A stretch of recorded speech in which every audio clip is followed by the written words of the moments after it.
Assalamualaikum warahmatullahi wabarakatuh.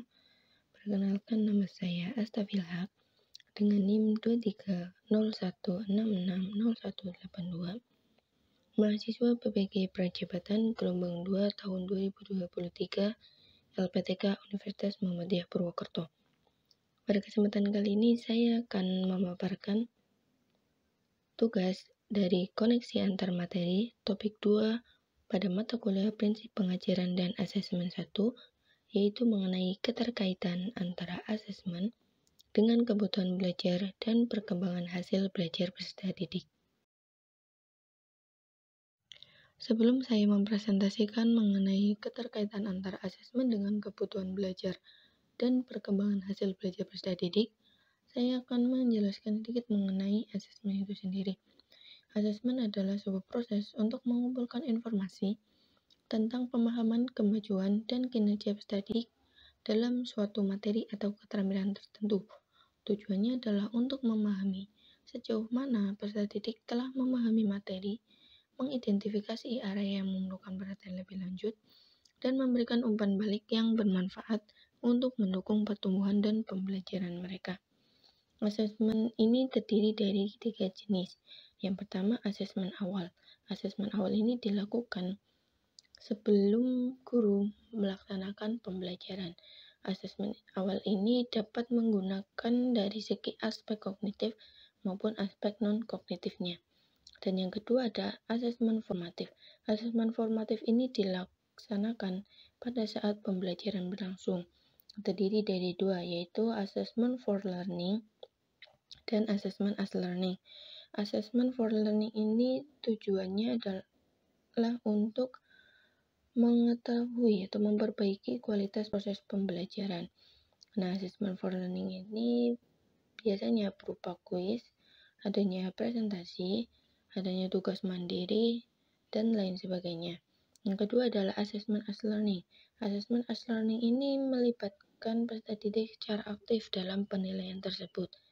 Dalam hal ini bentuknya adalah berupa penilaian diri maupun penilaian teman sejawat.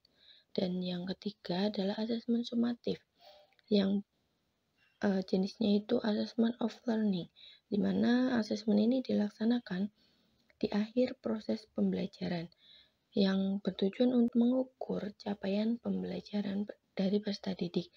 Biasanya itu berbentuk ulangan harian, ujian tengah semester, atau asesmen sumatif, dan istilah lain sebagainya.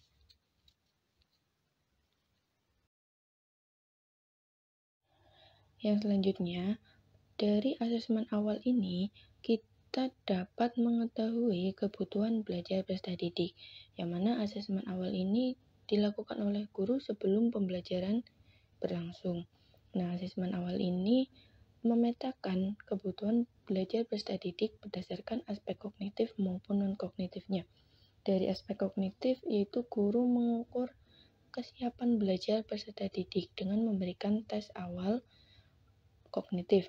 Dan yang kedua adalah memetakan peserta didik berdasarkan gaya belajar maupun minat dan bakatnya, yaitu dari aspek non-kognitif.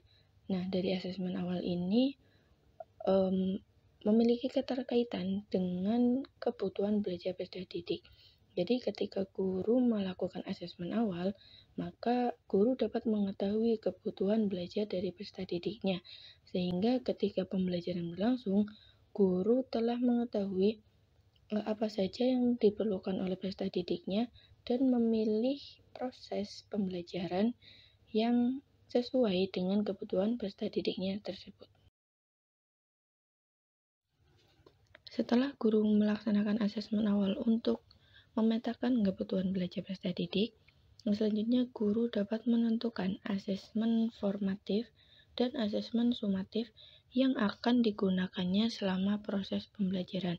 Asesmen formatif ini dilaksanakan pada saat pembelajaran sedang berlangsung. Nah, asesmen ini biasanya digunakan untuk mengetahui proses belajar dari peserta didiknya tersebut, baik saat dengan menggunakan kuis, saat presentasi maupun ketika mereka merefleksi diri sendiri maupun menilai dari temannya. Setelah asesmen formatif dan pembelajaran ini berlangsung, maka pada akhir materi guru melaksanakan asesmen sumatif.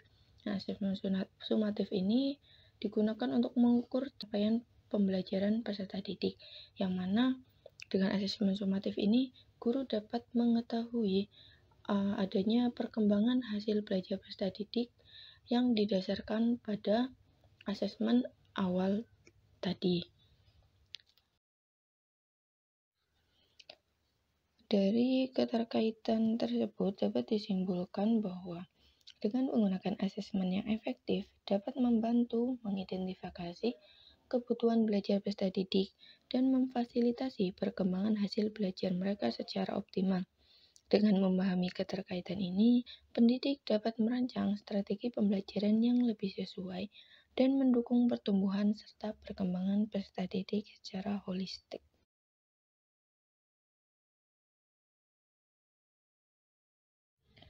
Sekian presentasi yang dapat saya sampaikan. Apabila ada kesalahan dan kekurangan, saya mohon maaf.